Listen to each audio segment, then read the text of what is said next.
Hello students, स्वागत है आपका साइंस पार्क चैनल्स में। आज हम करने जा रहे हैं 2023 का सेट डी। हमने 2016 से अब तक बहुत सारे क्वेश्चन पेपर सॉल्व कर लिए हैं। इससे आपको आइडिया हो गया होगा कि हमारे लिए कौन से चैप्टर से कौन सा क्वेश्चन इम्पोर्टेंट है। आप एग्जामिनर के दिमाग को समझ भी गए होंगे कि भी कौन बार बार कौन कौन से क्वेश्चन रिपीट हो रहे हैं, और आपको वो जो क्वेश्चन बार बार रिपीट हो रहे हैं उनको अच्छे से रट लेना है, घोट लेना है, टिप्स पे याद कर लेना है, बार बार उनके डायग्राम बनाकर देख लेने हैं। जो बड़े क्वेश्चंस हैं उनको लिख लिख कर अभ्यास कर लेना है। कितने समय में आप कितना लिख पाते हैं इसका अच्छे से अभ्यास कर लें। न्यूमेरिकल्स हैं, न्यूमेरिकल्स को अच्छे से कर लेना। न्यूमेरिकल्स दो दो नंबर के तो आते ही हैं न्यूमेरिकल्स। और जो तुम्हारे रे डायग्राम है, किरण आरेख हैं, वो भी बहुत अच्छे से तुम अच्छे से उनको लिख लिख कर प्रैक्टिस कर लेना। बहुत ये ऐसे क्वेश्चन होते हैं जिनको रटने की ज़रूरत नहीं होती। जिस बच्चे को क्वेश्चन याद नहीं होता वो ये न्यूमेरिकल्स हैं, डायग्राम्स हैं, इनको अच्छे से याद कर लेना, और इससे आपको अच्छे अंक मिलेंगे। जो बच्चा जिसका पढ़ाई में आतंक है वो डायग्राम बनाकर न्यूमेरिकल करके वो अपने 20 अंक हासिल कर सकता है 60 में से, और अच्छे से 11वीं में होने लायक हो सकता है। तो आप इनको अच्छे से रट लेना और पूरी वीडियो देखना, लास्ट तक देखना। चलो स्टार्ट करते हैं सेट डी 2023 का। पहला क्वेश्चन पहला हमारा है खंड एस सेक्शन ए भौतिक विज्ञान। पहला क्वेश्चन देखिए, वैसे ही कितनी बार रिपीट हुआ, बहुत बार रिपीट हुआ है। मानवनेत्र जिस भाग पर किसी वस्तु का प्रतिबिंब बनाते हैं वह है दृष्टिपटल। इसको रट लीजिए, आप टिप्स पर कर लीजिए। दृष्टिपटल है पहला, बी ऑप्शन है इसका राइट आंसर। बहुत बार रिपीट हुआ है ये वाला क्वेश्चन। ये वाला जो दूसरा क्वेश्चन है ये हमारे सिलेबस में नहीं है। तीसरा देखिए, भी वामांतरिक ऐसा मात्रक, ये भी बहुत बार रिपीट हुआ है, वोल्ट है। अगला क्वेश्चन देखिए, ये चौथा हमारे उसमें नहीं है सिलेबस में, पांचवा भी नहीं है। छठा देखिए, सूर्योदय के समय सूर्य रक्तताप क्यों प्रतीत होता है। देखिए भाई, जब भी किसी रंग के बारे में बात की जाती है तो हमें प्रकीर्णन को याद करना है। प्रकीर्णन के कारण जो होता है, चाहे आकाश का रंग नीला दिखना हो, सूर्य का रंग लाल दिखाई देना हो, ये सब किस कारण होता है, प्रकीर्णन के कारण। तो जब सूर्योदय यानी सूर्य निकलता है तो सूर्य जो है क्षितिज के पास होता है, और सूर्य की किरणों को पृथ्वी तक पहुंचने में अधिक दूरी तय करनी पड़ती है, जिस कारण जो नीला रंग है और नीला रंग का और कम तरंग दैर्घ्य वाले जो रंग हैं वो उनका प्रकीर्णन हो जाता है, और जो लाल रंग है उसकी तरंग दैर्घ्य अधिक होती है, उसका परिकीर्णन नहीं हो पाता, इसलिए वो हमारी आंखों तक पहुंच जाता है, और वो सूर्य हमें इसलिए लाल दिखाई देता है। रक्तताप, रक्तताप का मतलब है लाल लाल जैसा दिखाई देता है जब सूर्य निकलता और अस्त होता है। वो उसका रंग देखा होगा आपने, जैसे ये अक्षरों का रंग है, ऐसा ऐसा रंग ही सूर्य का होता है। तो ऐसा रक्तताप दिखाई देता है जब वो अस्त होता है और उदय होता है तब। तो इसका मेन कारण होता है प्रकीर्णन। लाल रंग का प्रकीर्णन ज़्यादा नहीं होता है, इस कारण वो उसकी तरंग दैर्घ्य ज़्यादा होती है, इस कारण वो सूर्योदय के समय रक्तताप दिखाई देता है। सातवां क्वेश्चन देखिए, ये क्वेश्चन भी बहुत बार आ रहा है, बार बार आ रहा है, इसको भी आप अच्छे से कर लेना। कोई विद्युत मोटर 220 वोल्ट के विद्युत स्रोत से 5 एम्पीयर विद्युत धारा लेता है। मोटर की शक्ति ज्ञात करनी है। देखो, शक्ति के कई फार्मूले हैं, तो यहाँ हमारे इसमें न्यूमेरिकल में दे क्या रखा है, वोल्ट विभवांतर दे रखा है 220 वोल्ट, और एक आई दे रखा है। तो हमें वो फार्मूला लगाना है जिसमें वी और आई दोनों हो। तो ऐसा फार्मूला है p is equal to v i. V दे रखा है, वी दे रखा है 220 वोल्ट, आई है 5 एम्पियर, पी निकालना है। तो पी का फार्मूला हो गया पी इजिकल टू वी आई, और 220 गुना 5 करेंगे तो 1100 वाट आ जाएगा। तो ये हमारा ये न्यूमेरिकल हो जाएगा। ऐसे ऐसे बहुत से न्यूमेरिकल आए हैं, प्री बोर्ड में भी ऐसा ही आया है, तो बिल्कुल ईजी क्वेश्चन है। अगला देखिए, विद्युत जनित्र हमारे सिलेबस में नहीं है, तो नौवां क्वेश्चन है। नौवां क्वेश्चन है, ये 4 नंबर का है, 2 भाग में दे रखा है। नौवां क्वेश्चन, प्रकाश का परावर्तन भी कई बार पूछा गया है, अपवर्तन भी कई बार पूछा गया है। तो परावर्तन क्या है, आपतन कोण, परावर्तित किरण तथा आपतन बिंदु पर अभिलंब तीनों एक ही तल में होते हैं। दूसरा नियम है आपतन कोण तथा परावर्तन कोण बराबर होते हैं। ये भी बिल्कुल रट लेना आप लोग। फिर है, कोई वस्तु उत्तल लेंस के मुख्य फोकस तथा प्रकाशीय केंद्र ओ के मध्य स्थित है। अब ये किरण आरेख वाला क्वेश्चन भी हर बार पूछा जा रहा है, तो आप इनको भी अच्छे से रट लेना। कोई वस्तु जो को पिछले जो 2016 से अब तक जो आ रहे हैं उनको ही रट लेना, सारे नहीं रटे जाएं तो दो चार ही हैं जो रटने हैं। तो यहाँ कौन सा लेंस है, उत्तल लेंस है, और कहाँ वस्तु रखी है, एफ और ओ के बीच में है। ये दो बातें हमें ध्यान रखनी है। उस दो बातों को ध्यान में रखते हुए फिर हमें डायग्राम ड्रॉ करना है। सबसे पहले हमें लेंस बना लेना है। उत्तल लेंस है तो उत्तल लेंस बना लेना है। बीच में प्रकाशीय केंद्र ओ की लिख देना है। फिर जो प्रकाशीय केंद्र है उसमें से हमें मुख्य अक्ष खींच देना है। मुख्य अक्ष रेखा है वो पेंसिल से ड्रॉ कर देना, लाइन खींच देना। फिर देखिए वस्तु कहाँ रखी थी, यहाँ ऊपर बीम की स्थिति लिखी हुई है उत्तल लेंस के सामने एफ और ओ के बीच में। मुख्य अक्ष खींचने के बाद फिर हम स्केल लेकर ओ से F1 के बीच की दूरी मान लीजिए 1 सेंटीमीटर ले रहे हैं। F1 से और 2F1 के बीच में भी 1 सेंटीमीटर, यानी O से लेकर 2F1 के बीच में 2 सेंटीमीटर हमने दूरी ले ली। इसी तरह OF2 के बीच में भी 1 सेंटीमीटर है। F2 2F2 के बीच में भी 1 सेंटीमीटर। स्केल से आप करोगे तो आपका ये जो है डायग्राम गलत नहीं होगा। तो आप ऐसे लिख लेना, ड्रॉ कर लेना और ऐसे लिख लेना। आप देखना वस्तु कहाँ रखी है, ओ और F1 के बीच में। देखो यहाँ हमने ये वस्तु रख दी है AB। इसकी एक जो किरण है ये मुख्य अक्ष के समानांतर जा रही है और ये देखिए यहाँ पर उत्तल लेंस से टकराई और अपवर्तन के बाद F2 में से चली गई, निकल गई। अगली जो किरण है वो जो है A सिरे से आई और O से निकली और वापस उसी रास्ते चलेगी। देखो ये वास्तव में कहीं नहीं मिलेंगी, अगर इधर आगे जाके कहीं भी ये चौड़ी चौड़ी होती चली जाएंगी, मिलेंगी नहीं। लेकिन अगर हमें प्रतिबिंब देख लो, आगे पीछे जो डॉटेड लाइन दिखा रखी है इसको डॉटेड लाइन में पीछे से हम ड्रॉ करेंगे। ऐसे देखो जहाँ ये काटेंगी, जो डॉटेड लाइन है जहाँ ये भी काटेंगी वहाँ पर हमारा ये प्रतिबिंब बन जाएगा। डॉटेड लाइन का मतलब ये दिखा रखा है प्रतिबिंब का कि ये आभासी बना हुआ है और सीधा बना हुआ है। सीधा तो देखो मुख्य अक्ष के ऊपर बना हुआ तो ये सीधा बना हुआ है। और ये रेखाएं वास्तव में नहीं मिल रही, हमें बात मिलानी पड़ रही हैं ये, इसलिए ये आभासी होगा। सीधा क्यों है, क्योंकि मुख्य अक्ष के ऊपर बना है इसलिए सीधा है। और कहाँ बना है, उत्तल लेंस से पहले ही बना है। उत्तल लेंस से पहले उत्तल लेंस की ओर ही बना है। जिस तरफ हमने वस्तु रखी है, बिंब रखा है, ये बिंब है हमारा, ये प्रतिबिंब है, तो दोनों एक ही तरफ हो गए। और साइज़ देखिए ए भी तो कितना छोटा साइज़ दिख रहा है बिंब का, वस्तु का, और ये देखिए इसका प्रतिबिंब का कितना बड़ा साइज़ है, विवर्धित साइज़ है, बड़ा साइज़ बना है। तो यही बातें हमने अब लिख देंगे यहाँ पर।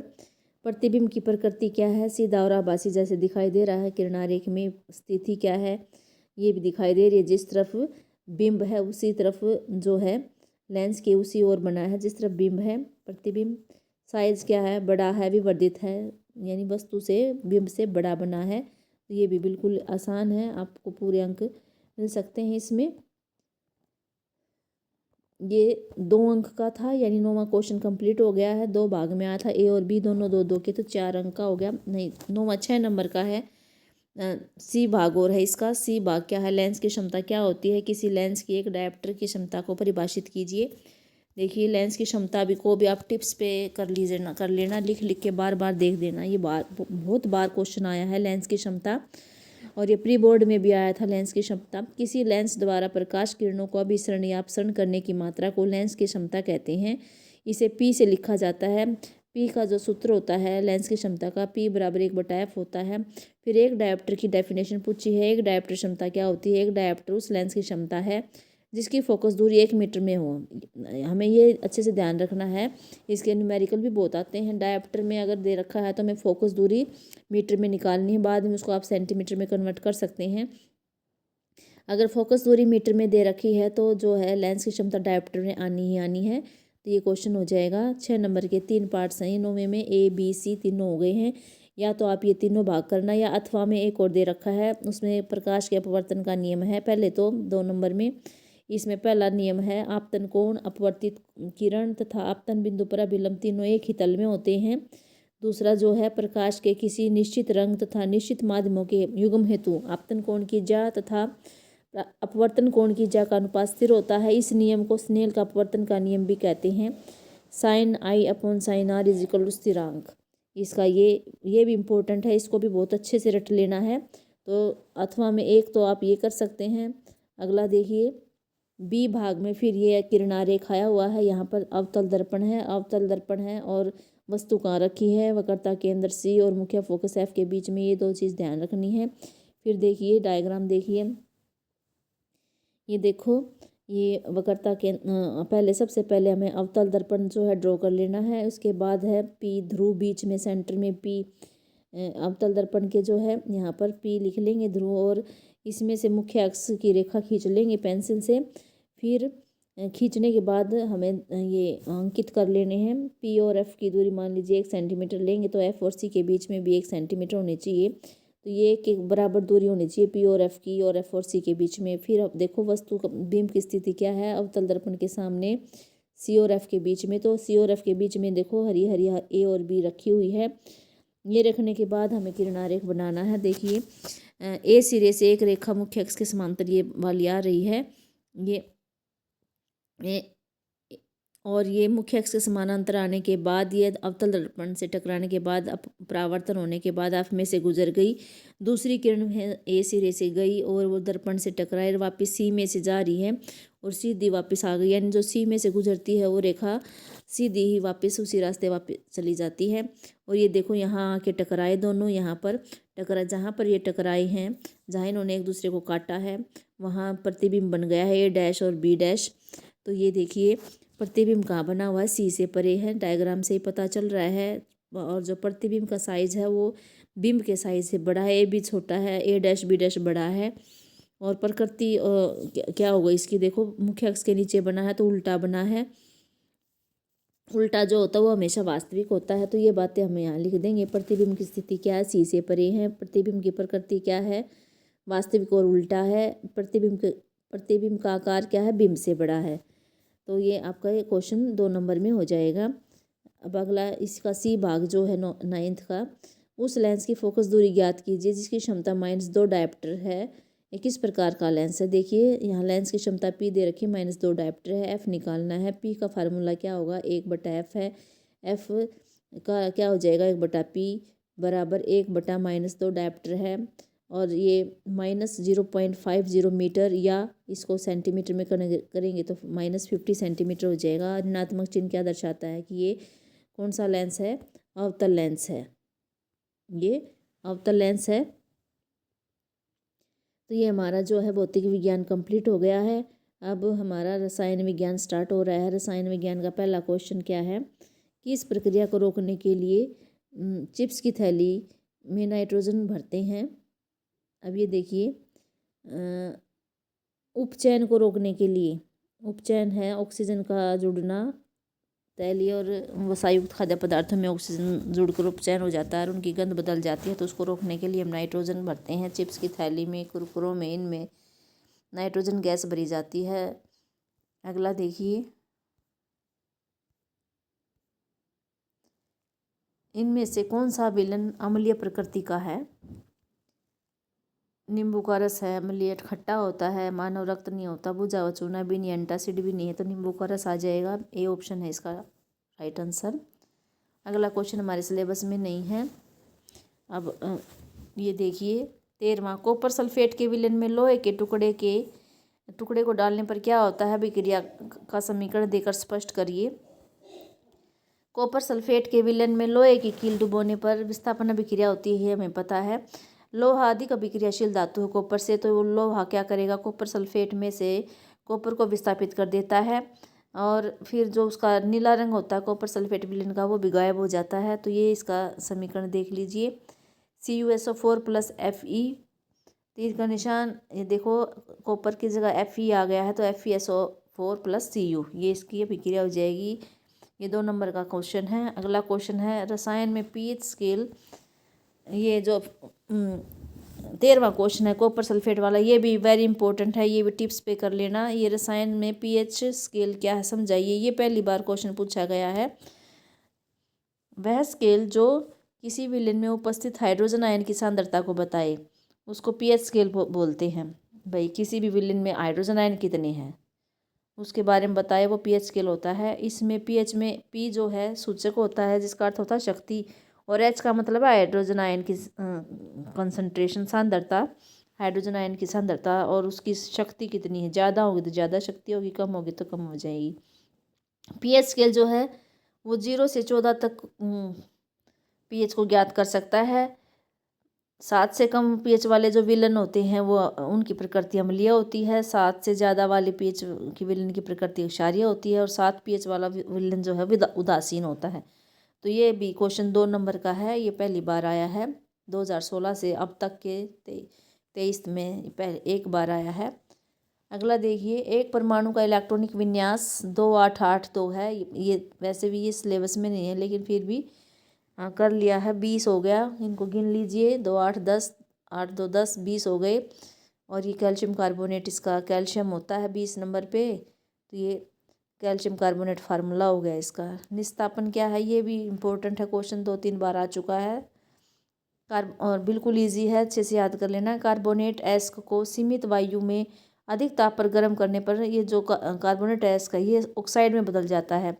इसको निस्तापन बोलते हैं। और इसकी यह अभिक्रिया बता देना। जिंक कार्बोनेट है, जैसे कार्बोनेट एस्क हो गया, इसको जब गर्म करते हैं सीमित मात्रा में तो ये जिंक ऑक्साइड और कार्बन डाइऑक्साइड में बदल जाता है। कार्बन डाइऑक्साइड गैस निकलती है इसमें।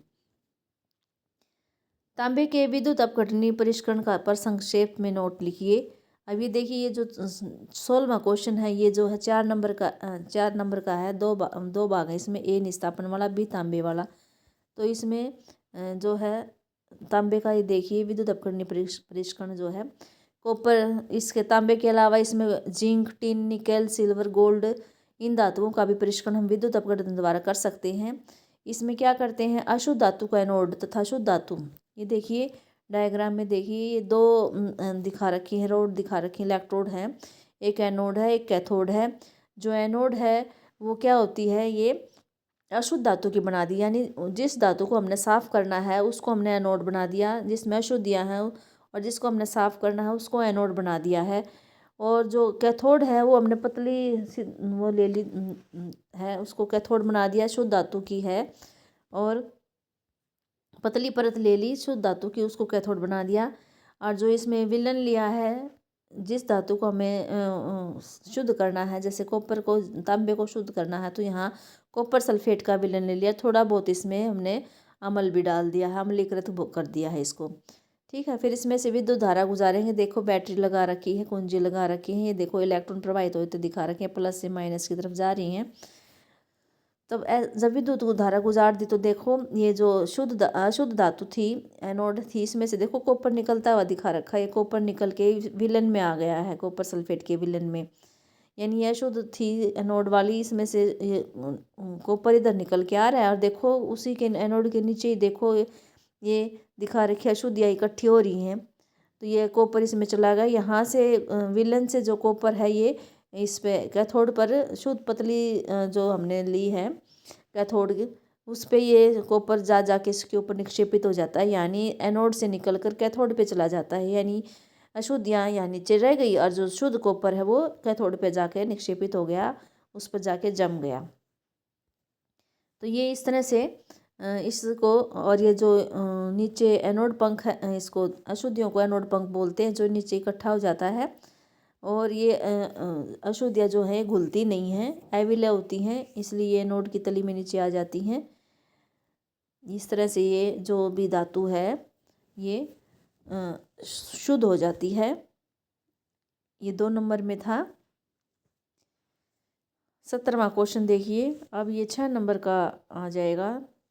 3 नंबर में तो ये नामकरण है। ये देखो नामकरण भी वेरी वेरी इंपॉर्टेंट है और इनमें कोई ज़्यादा कुछ है नहीं, थोड़ा सा ध्यान देना है। सबसे पहले देखिए, मैं आपको समझाती हूँ तब ये बताती हूँ। सबसे पहले कार्बन गिनिए कितने हैं, 1 2 3 4 कार्बन है। कार्बन गिनते ही 4 कार्बन पे कौन आता है ये दिमाग में लेकर आइए। 4 कार्बन पर ब्यूटेन आता है। तो ब्यूटेन, हाँ ये देखिए प्रकार्यात्मक समूह देखिए क्या है इसके अंदर। इसके अंदर देखिए कार्बन कार्बन के बीच में एक कलाबंध है, एक कलाबंध यानी अल्केन है। अल्केन है, इसका मतलब है ये ब्यूटेन बन जाएगा। एन जो है इसका अनुलग्न है, एक कलाबंध है इनके बीच में, तो ये क्या नाम हो जाएगा, ब्यूटेन। अब अगला देखिए, अगले में फिर सबसे पहले क्या करना है, कार्बन की संख्या गिननी है। कितने हैं, 1 कार्बन है। 1 कार्बन के लिए हम कहेंगे मैथेन होना चाहिए, लेकिन फिर हम प्रकार्यात्मक समूह देखेंगे क्या है। प्रकार्यात्मक समूह है OH। OH किसका होता है, अल्कोहल का। अल्कोहल के लिए क्या लगाते हैं, ओल। तो मैथेन प्लस ओल क्या बन जाएगा, मैथेनोल। इस तरह से आपको इसका नाम रखना है। इसका इसका तीसरा भाग देखिए। अब फिर कार्बन गिनिए कितने हैं, 2 कार्बन हैं। 2 कार्बन के लिए हम बात करेंगे एथेन की। अब कार्बन के बाद हमें क्या देखना है, प्रकार्यात्मक समूह। प्रकार्यात्मक समूह क्या है, Cl। Cl को हैलोजन है, ये हैलोजन को हम जब नाम रखते हैं तो पहले लगाते हैं, क्लोरोएथेन नाम हो जाएगा इसका। और सबके अनुलग्न तो पीछे लग रहे थे, लेकिन इसमें जो हैलोजन का है वो क्लोरो पहले लगता है, इसलिए क्लोरोएथेन नाम हो गया। तो ये हो गया। फिर बी 3 नंबर में था। अब 3 नंबर में आगे पूछ रखा है, एल्केन, अल्कीन व अल्काइन के को उदाहरण देकर स्पष्ट कीजिए। देखिए, जो एल्केन होते हैं उनको संतृप्त हाइड्रोकार्बन भी बोलते हैं, और जो एल्कीन अल्काइन होते हैं उनको असंतृप्त हाइड्रोकार्बन बोलते हैं। एल्केन जो होते हैं उनके बीच में कार्बन कार्बन के बीच में एक कलाबंध होता है। एल्कीन में जो होते हैं द्विआबंध होता है, एल्काइन में त्रिआबंध होते हैं। एल्केन का सामान्य सूत्र होता है CnH2n+2। एल्कीन का होता है CnH2n।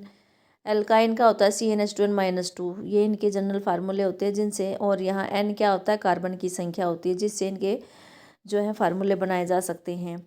अब इनके एग्जाम्पल देखिए। कार्बन की संख्या, यहाँ शुरू में कार्बन की संख्या 6 तक के समझा रखे हैं। जब कार्बन की संख्या 1 होगी तो मैथ बोलते हैं, और एल्केन है तो एन हो जाएगा, मैथेन।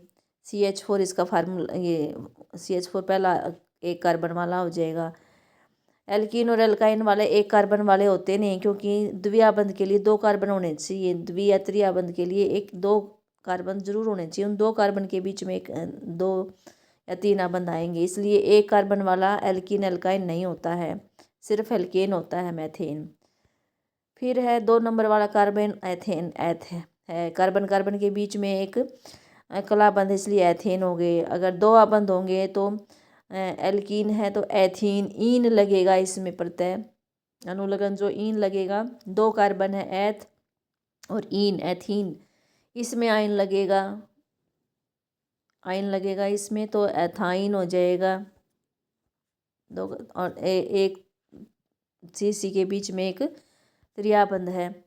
इसी तरह से फिर 3 कार्बन वाला कर लेना। 3 वाले को प्रोप बोलेंगे। एल्केन है तो देखो एक कलाबंध है तो प्रोपेन हो गया। बीच में अगर द्विआबंध आ जाता है किसी भी 2 कार्बन के बीच में तो प्रोपीन हो जाएगा। 3 आबंध आ जाते हैं तो ये क्या हो जाएगा, प्रोपाइन हो जाएगा। 4 कार्बन वाले को देखना, 4 वाला ब्यूट होता है, ब्यूटेन हो जाएगा, एक कलाबंध है। द्विआबंध आते ही ये ब्यूटीन हो जाएगा। और भाई 3 आबंध आते ही, त्रिआबंध आते ही ये इसमें ब्यूटाइन हो जाएगा।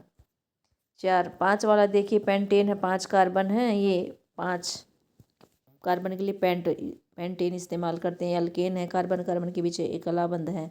पेंटीन देखिए, एक कार्बन कार्बन के बीच में द्विआबंध, इसलिए पेंटीन हो गया है। ये त्रिआबंध है कार्बन कार्बन के बीच में, इसलिए पेंटाइन हो गया है। और ये हेक्सेन है, 6 कार्बन की श्रृंखला है, ये हेक्सेन है। एक कलाबंध इसलिए हेक्सेन है। यहाँ देखें कार्बन कार्बन के बीच में द्विआबंध आ गए हैं तो ये हेक्सीन हो जाएगा। यहाँ त्रि आ गए हैं तो ये हेक्साइन हो जाएगा। इस तरह से आपका ये 3 नंबर का क्वेश्चन बिल्कुल ईजी है, समझने वाली बात है, इसमें रटना कुछ भी नहीं है। या तो आप ये 3 कर सकते हैं ना, 2 कर सकते हैं 3-3 नंबर के। एक तो ये नामकरण था और ये अल्केन अल्किन वाला था। अब या अथवा में ये दूसरा कर सकते हैं अभिक्रिया वाला। देखो पहले अभिक्रिया क्या दे रखी है, CH3CH2OH, यानी ये हमारा एथेनॉल है, उसकी ऑक्सीजन के साथ अभिक्रिया बता रखी है। यानी एक तरह से ये दहन हो गया। दहन में क्या होता है, कार्बन डाइऑक्साइड बनती है, पानी बनता है, ऊष्मा और प्रकाश, ये चीज़ें निकलती हैं।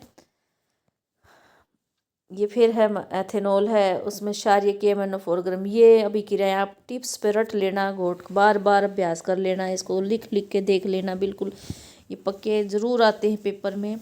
CH3CH2OH है, एथेनॉल है, क्षारीय KMnO4 या पोटेशियम डाइक्रोमेट डालते हैं इसमें, गर्म करेंगे तो ये क्या बन जाता है, एथेनॉइक अम्ल बन जाता है। एसिटिक अम्ल CH3COOH बन जाएगा। ये अगली, ये तीसरी भी आप रट लेना बिल्कुल, CH3COOC2H5 NaOH की उपस्थिति में क्या हो जाता है, ये जो है C2H5OH ये एथेनॉल बन गया, प्लस में एथेनोइक अम्ल बन गया। ये एस्ट्रिक कण का उल्टा होता है एक तरह से, NaOH।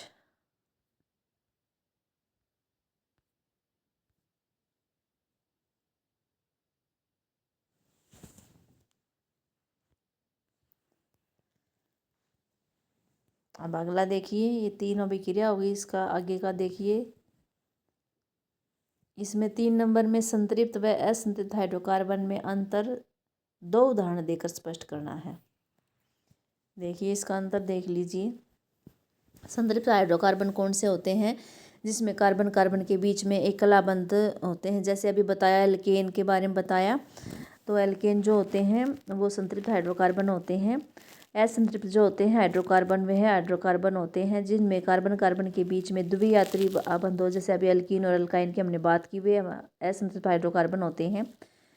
इसमें जो एग्जाम्पल दे रखे हैं संतृप्त में, methane, ethane, propane, butane, pentane, hexane, और इसमें ethene, propene, butene, ethyne, propyne, butyne, या संतृप्त जो हाइड्रोकार्बन है वो कक्ष ताप पर ठोस होते हैं, जैसे वनस्पति, घीय, जंतु, वसा होते हैं। असंतृप्त जो हाइड्रोकार्बन है ये कक्ष ताप पर द्रव होते हैं, जैसे वनस्पति तेल। देखिए ये सी के बीच में द्विआबंध या त्रिआबंध होते हैं, यहाँ सी के बीच में कलाबंध होता है। तो इस तरह आप लिख दोगे तो आपको 3 मार्क्स मिल जाएंगे। तो ये हमारा अब है रसायन विज्ञान कंप्लीट हो गया है। अब आगे देखिए भाग स और जीव विज्ञान है। इसका पहला क्वेश्चन यानी 18वां क्वेश्चन है, मानव में निषेचन कहाँ होता है? फैलोपियन ट्यूब में होता है, 1 नंबर का क्वेश्चन है। अगला क्वेश्चन देखिए, ये हमारे सिलेबस में नहीं है। अगला देखिए, कौन सा कृत्रिम पानी, ये भी टिप्स पे कर लेना, ये भी बार बार क्वेश्चन पूछा गया है। वन, तालाब, झील, बगीचा। तो बगीचा है जो कृत्रिम है और सभी प्राकृतिक है। अभिलक्षण से क्या अभिप्राय? ये क्वेश्चन फर्स्ट टाइम पूछा गया है, पहली बार। जनक से संतति में स्थानांतरित होने वाले गुण अभिलक्षण कहलाते हैं, यानी जो एक पीढ़ी से दूसरी पीढ़ी में जा रहे हैं, लक्षण हैं, ट्रेट बोलते हैं जिनको, वो अभिलक्षण होते हैं। पौधों की लंबाई गुण, जैसे पौधों की लंबाई, जैसे मानव में आँखों का रंग कैसा है, बाल घुंघराले हैं या सीधे हैं, हाइट का है, रंग कैसा है, कर्णपाली की जुड़ी हुई है या स्वतंत्र है, ये सभी गुण हैं, इनको अभिलक्षण बोलते हैं जो एक पीढ़ी से दूसरी पीढ़ी में जाते हैं। कौन से जीव अपघटकों का कार्य करते हैं? जीवाणु तथा कवक जैसे सूक्ष्म जीव जो होते हैं वो अपघटकों का कार्य करते हैं, 1 नंबर में है ये। अगला क्वेश्चन देखिए, अगला क्वेश्चन है विद्युत आवेग के उपयोग की क्या सीमाएं? ये भी फर्स्ट टाइम क्वेश्चन पूछा गया है, फर्स्ट टाइम है। विद्युत आवेग सिर्फ उन्हीं कोशिकाओं तक पहुंचेंगी जो तंत्रिका ऊतक से जुड़ी होती हैं, यानी इनकी लिमिटेशंस पूछी गई हैं भाई, क्या इनकी पाबंदियां हैं। तो ये जो विद्युत आवेग होता है ये तंत्रिका कोशिका में से जाता है, और ये तंत्रिका कोशिका जहाँ तक जाएगी वहाँ तक ये विद्युत आवेग जाएगा। और ये तंत्रिका कोशिका हर एक कोशिका तक नहीं जाती, जंतु शरीर की प्रत्येक कोशिका तक नहीं जाती, तो विद्युत आवेग भी नहीं जाएगा।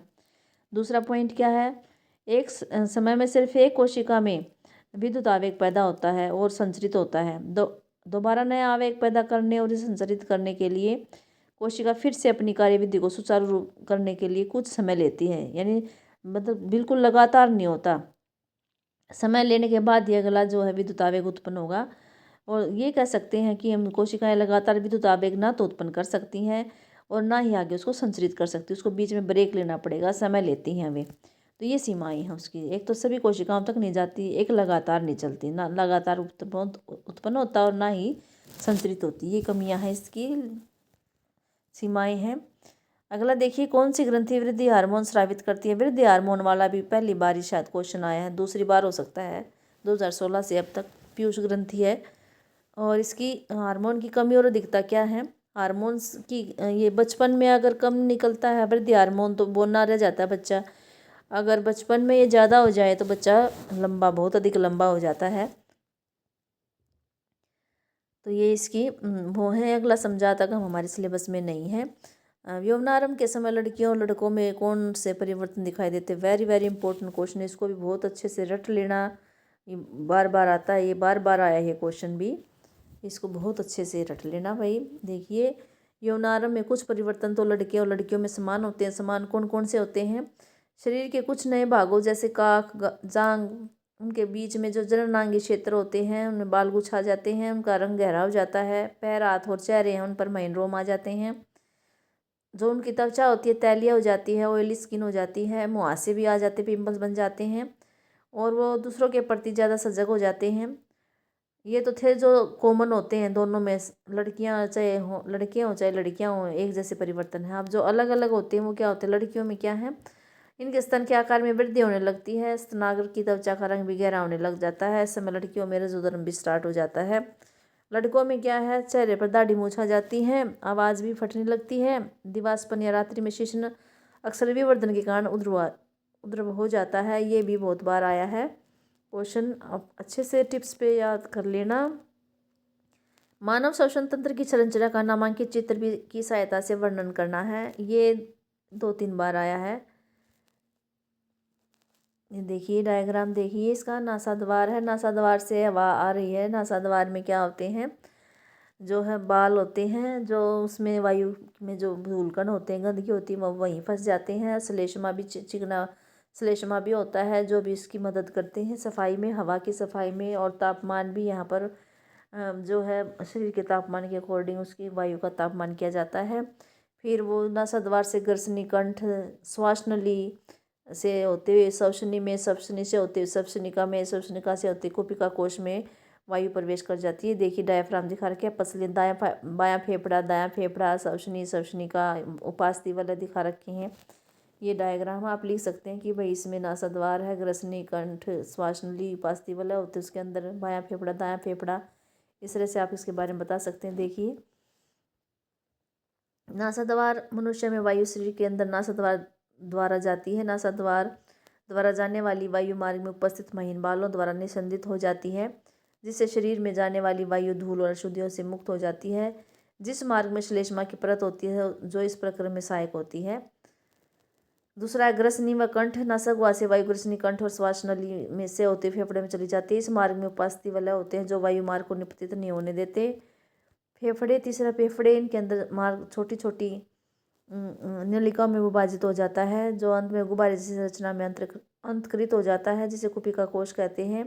कुपिका एक सतह उपलब्ध कराती है जिससे गैसों का आदान प्रदान होता है। कुपिकाओं की भित्ति में रुधिर वाहिकाओं का एक विस्तीर्ण जाल होता है। श्वसन की कार्यविधि, जब हम सांस लेते हैं हमारी पसलियाँ ऊपर उठती हैं और हमारा डायाफ्राम चपटा हो जाता है, जिससे वक्ष गुहिका बड़ी हो जाती है। वक्ष गुहा यानी आयतन बढ़ जाता है, और जब आयतन बढ़ जाता तो अंदर जो है प्रेशर जो है कम हो जाता है, बाहर ज़्यादा होता है तो बाहर से जो है हवा अंदर आ जाती है, यानी फेफड़े हवा को चूस लेते हैं बाहर से और विस्तृत कोशिकाओं को भर देते हैं। वो सारी हवा कोशिकाओं में भर जाती है और वहाँ फिर रुधिर क्या करता है, शेष शरीर से कार्बन डाइऑक्साइड को कोशिकाओं में लेकर आता है, तो रुधिर वाहिका कोशिका की वायु से ऑक्सीजन ले लेती है और शरीर के सभी भागों में पहुँचाती है और कार्बन डाइऑक्साइड को बाहर निकाल देती है। ये श्वास चक्र के समय जब वायु अंदर और बाहर होती है तो फुफ्फुस हमेशा वायु का अवशिष्ट आयतन रखते हैं, जिससे ऑक्सीजनित के अवशोषण और कार्बन डाइऑक्साइड के मोचन के लिए पर्याप्त समय मिल जाता है। तो ये श्वसन तंत्र हो गया। ये जो श्वसन तंत्र है ये 6 नंबर का क्वेश्चन है। इसके या तो आप ये करना या फिर इसके अथवा में दे रखा है एक पत्ती का अनुप्रस्थ काट का नामांकित चित्र, ये 3 नंबर में है चित्र 3 नंबर में, और एक है प्रकाश संश्लेषण के दौरान होने वाली विभिन्न घटनाओं को लिखिए। तो ये देखिए पहले चित्र देख लीजिए, 3 नंबर का है। आप ये बिल्कुल आसान है। ऊपर हमें बाह्य त्वचा एपिडर्मिस बना देनी है, मोमी क्यूटिकल उसके बाहर की लेयर जो है फिर ये एपिडर्मिस हो जाती है। फिर ये दिखा रखी है हरित लवक दिखा रखे हैं, इसमें खम्भोतक कोशिका हैं, ये मेसोफिल कोशिका होती हैं, खम्भोतक हैं, इसमें हरित लवक देखो दिखा रखे हैं। फिर नीचे देखो ये दिखा रखे हैं वायु कोश दिखा दिया, इनके बीच में निचली बाह्य त्वचा दिखा दी, यहाँ बीच में रंध्र दिखा रखा है, रंध्र की दीवार कोशिका दिखा रखी हैं। तो ये हो गया एक पत्ती की अनुप्रस्थ काट। 3 अंक का आपका ये क्वेश्चन है। अगला है हमारा 3 घटनाएं बतानी है प्रकाश संश्लेषण के दौरान होने वाली घटनाएं। तो हमें पहले तो ये पता होना चाहिए कि इसके समीकरण क्या है। कार्बन डाइऑक्साइड के 6 अणु हैं, 12 पानी के अणु हैं। क्लोरोफिल और सूर्य प्रकाश की उपस्थिति में ग्लूकोज में, ऑक्सीजन में और पानी में बदल जाते हैं। तो कौन सी घटनाएं हैं? क्लोरोफिल द्वारा प्रकाश ऊर्जा को अवशोषित करना। सबसे पहले क्या होता है, जैसे प्रकाश पड़ता है सूर्य का प्रकाश पत्ती पर, तो वहाँ क्लोरोफिल होता है, वो प्रकाश की ऊर्जा को अवशोषित कर लेता है। अवशोषित करने के बाद उसको वो रासायनिक ऊर्जा में बदल देता है। रासायनिक ऊर्जा में बदलने के बाद बदलता है तो वहाँ पर पानी टूट जाता है। पानी किस में टूटेगा? हाइड्रोजन और ऑक्सीजन में उसका अपघटन हो जाएगा। फिर तीसरा पॉइंट क्या है? कार्बन डाइऑक्साइड का कार्बोहाइड्रेट में अपचयन। जो कार्बन डाइऑक्साइड अंदर गई थी वो किस में, उसमें ऑक्सीजन अपचयन, कार्बोहाइड्रेट में अपचयन हो जाए। अपचयन का मतलब है उसमें से ऑक्सीजन हट जाएगी, हाइड्रोजन जुड़ जाएंगे, तो इसका अपचयन हो जाएगा। तो इस तरह से ये 3 नंबर में क्वेश्चन था। 3 आप घटनाएं लिख देंगे तो आप 3 अंक हासिल कर लेंगे। तो इस तरह से हमारा जो है ये 2023 का सेट डी कंप्लीट हो गया है। आपको उम्मीद करते हैं कि आपको ये अच्छे से समझ में आया होगा। और अगर आपको ये वीडियो पसंद आ रही है तो आप लाइक करें, शेयर करें, कमेंट करें। कोई भी डाउट है तो ज़रूर कमेंट करना है। अगर चैनल पर नए हैं तो सब्सक्राइब करें। अगले यूट्यूब पे बने रहने के लिए आप नोटिफिकेशन का आइकन बटन दबाएं ताकि आपको लेटेस्ट अपडेट मिलते रहें।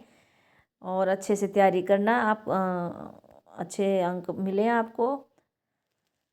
Thanks for watching.